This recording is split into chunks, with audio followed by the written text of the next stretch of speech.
Hey, Mark here. Late night. Turn this down a little bit. Little late night studio stuff. Something very, very, very cool happened, and I had to share it with you. So, I put up that video of my rebuilding this desk, and I had pulled out this old demo that I put on there, which is actually a very, very, very old song. I mean, very old, from when I was in my 20s. But it was a demo that I did, I guess, in the early zeros, something like that. And I just, I did it and I threw it off to the side. But I was listening to the sounds, especially because of the couple of the conversations that came up between myself and Dave Lee, and also in my going over all these tracks, of these great drum sounds that I'd been using. And so, I have a bunch of gear here. Since I went to an all-digital computer format, I stopped using a bunch of the modules and stuff that I'd been using prior, meaning external boxes that you get sounds out of. So I have, like right here on the shelf, I have an old Roland, which I love, and I have an old Yamaha, which I love. I have a couple of keyboards, which are sitting in bags. And over here, there's an Alesis D4, which is a drum module that has a bunch of great drum sounds in it. And I have this, which is an Ensoniq ASR-X. It's basically kind of a looping box. It's got a bunch of stuff in it. And a bunch of drum sounds, like in Let It Go, all those neat little snare sounds and little kind of loopy drums in the background and stuff, are all this box. Now, here's the problem. It's old. The rotary controllers here are dodgy. You go to turn them and you want to go one notch and it goes 17 notches, and you got to try to go back to 17. And in terms of storing things, you have to, like, if you set up a project, you have 16 places you can put sounds for a particular project. In order to store them, you can't use a USB stick, you can't use a floppy disk, you have to use a SCSI drive. This is an old jazz drive, which, that's Sebastian saying hi. Hi, Sebastian. Well, so because I had that demo, and there was that sound, there's this bass drum sound that kind of loops in the background. And I went, but you know what? I've been listening to it in the car over and over and over again, because I'm going to redo the song. And I went, you know what? Screw it. I stopped at the hardware store, and I got a heavy-duty duster. I mean, I love my little hand-squeeze duster, but I needed, like, real dust.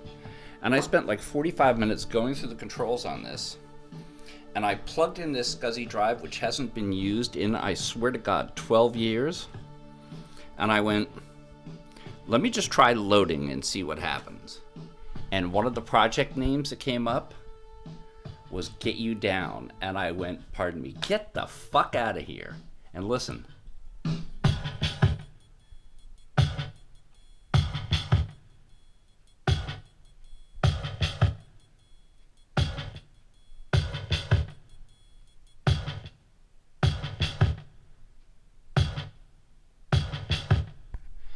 That is both the original track and the new ASR. It's playing it right now live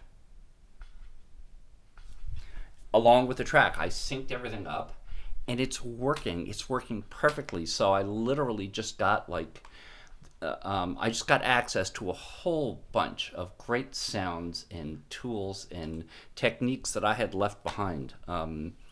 And I'm just thrilled, and I had to share it with you guys because you've been here, sharing all this stuff with me. That it's alive! It's alive! The ASR is alive. It actually has. It's kind of cool. It has pads down here. This is the bass. It's an acoustic bass. But see, you can go through and pick which track you want to bang on. So, like, let me see if I can find it.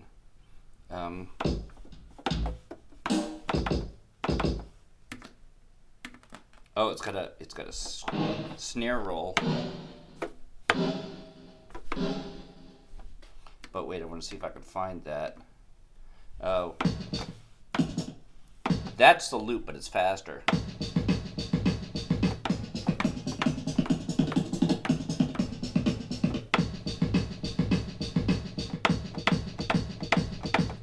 So anyway, so I got and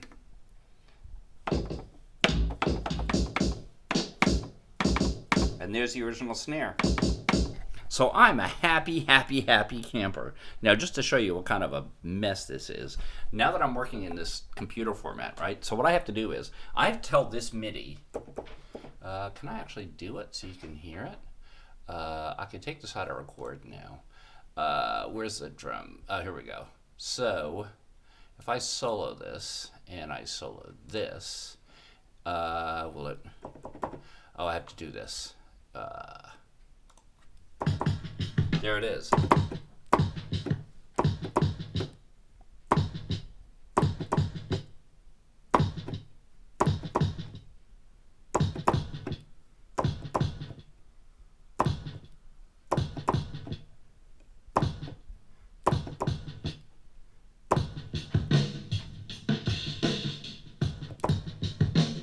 That's in another song too. I don't know this man walking, but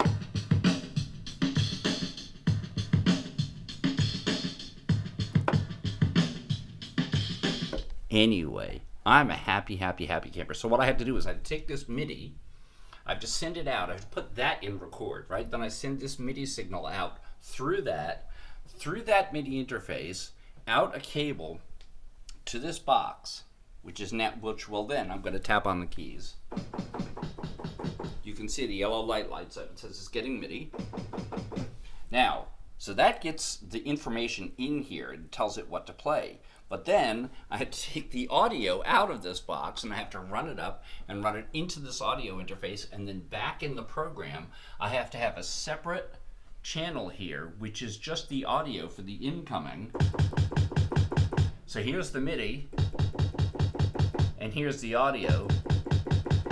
And I have to do that for each one of those instruments. So because they share a common out, I have to literally go, okay, I got the drum loops exactly where I want them.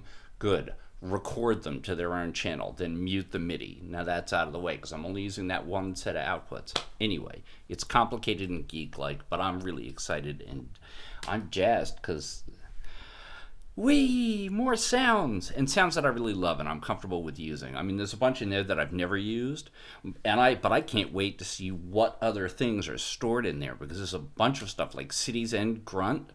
All those guitars in Grunt are all guitars where I played a part and then I sampled it into this box and I played it using the keyboard.